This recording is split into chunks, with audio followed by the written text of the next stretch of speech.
මේ කතා කරන්නේ 2025 අවුරුද්දේ A level political paper එක ලියන්න ඉන්න නංගිලා මල්ලිලාට. තාමත් හරියට උත්තරයක් ලියාගන්න බැරිද? රචනා ප්‍රශ්නයක් ලියාගෙන යද්දී හරියට ගලප ගන්න බැරිද?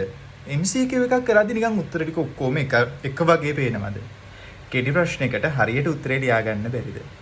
පන්ති කොච්චර ගියත් ඔයගොල්ලන්ට කිසිම දැනුමක් ලැබිලා නැහැ කියලා හිතනවද? මේ කතා කරන්නේ ඔයගොල්ලන්ට. පොලිටිකල් කියන්නේ හරිම ලේසියෙන් මේ වගේම පිළිවෙලකට ඉගෙන ගන්න පුළුවන් විෂයක්. මේ විෂය හරියට ඉගෙන ගත්තොත් ඔයගොල්ලන්ට උසස් පෙළ විභාගයේදී ඉහළ ඉසෙඩ්ඩාගයක් එක්ක හොඳින් විභාගයේ සමත් වෙන්න හැකියාව හම්බ වෙනවා.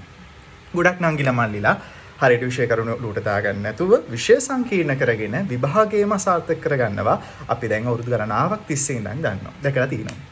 ඉතින් මේ කතා කරන්නේ තාමත් විභාගෙට බයෙන් ඉන්නේ නැත්නම් විභාගෙට අලුතින් සූදානම් වෙන්න ගත්ත කට්ටියට. ඒ වගේම තමයි පරණ විෂයක් මාරු කරලා අලුතින් පොලිටිකල් වලට මාරු වෙච්ච හැමෝටම.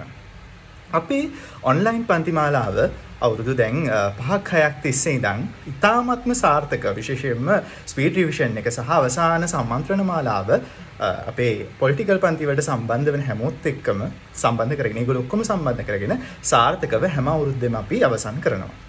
ඉතින් මේ අවුරුද්දෙත් මාස 5න් පොලිටිකල් සුපිරි එකක් ගන්න නැත්නම් ඉහළින්ම සමත් වෙන්න. ඒ වැඩපිළිවෙල ගැන තමයි අද මම උගලන්ට කියන්න යන්නේ. සුපුරුදු විදිහට අපේ YouTube channel එකේ අවුරුද්දක් ගානේ මම දාපු වීඩියෝ ඇති බලන්න මේ සාර්ථක වැඩපිළිවෙල සහ අවසාන සම්මන්ත්‍රණ මාලාව සම්බන්ධයෙන් උගලන්ට තොරතුරු ඕන තරම් දැනගන්න පුළුවන්.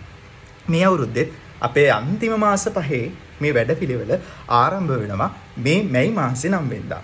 කැමති කට්ටියට සම්බන්ධ වෙන්න පුළුවන්. ඕන ශක්තියක් තියෙනවා නම් විශ්වාසයක් තියෙනවා නම් අලුතෙන් වැඩ කරන්න පටන් අරගෙන ඒ වගේම තමයි විශේෂයට මොන මට්ටමේ ඔයගොල්ලෝ හිටියත් මේ වැඩ පිළිවෙලට සම්බන්ධ වෙන්න පුළුවන්. ඕනම මට්ටමක කෙනෙක් සම්බන්ධ වෙන්න. වැඩි දේවල් කියන්නේ නැහැ. පළවෙනි දවසේ ඇවිල්ලාම බලන්න. ගොඩක් දේවල් කියලා කට්ටිය කරකවන්න ඕනේ නැහැ නේ. ඉතින් පළවෙනි දවසේ ඇවිල්ලා බලන්න. ඇවිල්ලා ඔයගොල්ලන්ට හොඳයි වගේ නම් ටිකටම පන්තියට සහභාගී වෙන්න. ඉතින් මතක් කරනවා මැයි මාසේ 9 වෙනිදාට අපේ ස්පීඩ් රිවිෂන් එක පටන් ගන්නවා 2025 අවුරුද්දේ. ඔයගොල්ලෝ දන්න යාළුවන්ව දැනුවත් කරන්න මේ පන්තිය ගැන. අපි හම්බෙමු 9 වෙනිදා.